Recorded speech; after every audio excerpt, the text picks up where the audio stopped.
قالت الملائكة يا مريم إن الله يبشرك بكلمة منه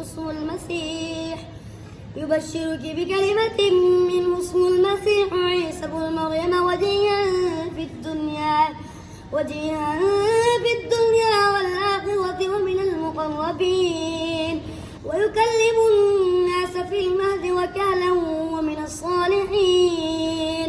قالت رب أنى يكون لي ولد ولم يمسسني بشر قال كذلك الله يخلق ما يشاء إذا قضى أمرا فإنما يقول له كن فيكون.